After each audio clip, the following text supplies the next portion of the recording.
مفتی صاحب کی خدمت میں یہ سوال ہے کہ یہ جو قبر پر بندے کو دفنانے کے بعد اذان دی جاتی ہے، کچھ کہتے ہیں کہ یہ ناجائز ہے، تو یہ اذان دینا بہتر، اور اس کے معاملے میں اگر کوئی تفصیلی کوئی ہو تو وہ ارشاد فرما دیجیے۔ دفنانے کے بعد اذان دینا بالکل جائز ہے، اس میں شرعاً کوئی حرج نہیں ہے۔ بات یہ ہے کہ کسی کام کے جائز یا ناجائز کا دار و مدار اس بات کے اوپر ہوتا ہے کہ شریعت نے اس کے کرنے سے منع کیا یا نہیں کیا۔ صحیح۔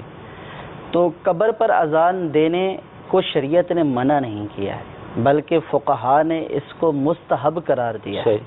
کہ قبر پر جب دفن کر دیا جائے اور اس کے بعد اذان دی جائے، یہ مستحب ہے۔ اس کی وجہ یہ بیان کی گئی ہے کہ احادیث پاک میں آیا ہے کہ جب اذان ہوتی ہے تو شیطان جو ہے وہ بھاگ جاتا ہے، یہاں تک کہ سرکار صلی اللہ تعالی علیہ وسلم نے فرمایا کہ شیطان مقام روحہ تک چلا جاتا ہے، بھاگ جاتا ہے۔ تو جب اذان کی آواز آتی ہے تو شیطان بھاگ جاتا ہے۔ تو اب جب مردے کو قبر میں اتارا جاتا ہے تو اس وقت اس سے سوالات قبر ہو رہے ہوتے ہیں، اور اس وقت شیطان آ کر مداخلت کرتا ہے۔ تو اس وقت اذان دی جاتی ہے، اس لیے دی جاتی ہے کہ جب اذان دی جائے گی تو شیطان کا شر یہاں سے دفع ہو جائے گا، شیطان یہاں سے بھاگ جائے گا، اور مردے کو سوالات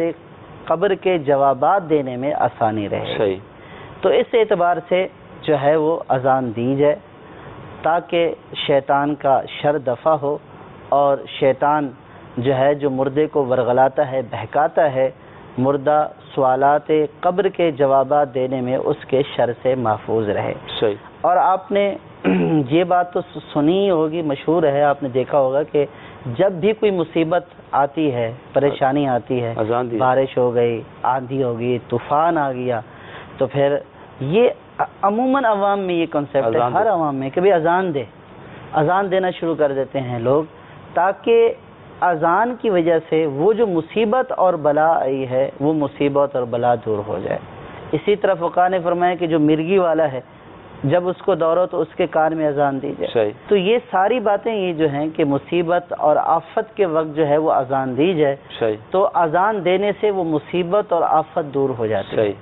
تو اس وقت جب مردے کو قبر میں ڈالا جاتا ہے تو اس کے لیے ایک امتحان کا وقت ہوتا ہے، ایک بلا کا وقت ہوتا ہے، اس اعتبار سے کہ وہ سوالات قبر کے جوابات دینے میں کامیاب ہوتا ہے یا نہیں،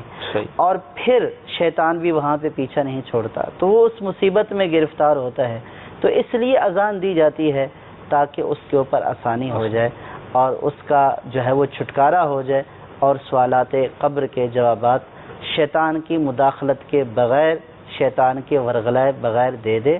اور کامیاب ہو جائے۔ تو اس اعتبار سے جو ہے وہ اذان دینے میں کوئی حرج نہیں ہے، یہ شرعاً ناجائز نہیں ہے، بالکل جائز بات ہے، بلکہ مستحب لکھا ہے فقہا نے۔ تو اس کو ناجائز کہنا، تو ناجائز کہنے کے لیے ہمیشہ دلیل چاہیے ہوتی ہے کہ آپ کسی بات کو ناجائز کہہ رہے ہیں، اس کی آپ کے پاس قرآن و حدیث سے دلیل کیا ہے، کیونکہ کوئی بات ناجائز صرف میرے اور آپ کے کہنے سے نہیں ہو جائے گی، اس کے لیے کوئی نہ کوئی دلیل ہوگی کہ بھئی یہاں اس ضابطے کے تحت، اس قید کلیے کے تحت جو ہے یہ ناجائز ہے۔ اگر اس کی کوئی دلیل ناجائز ہونے کی نہیں ہے تو وہ جائز ہی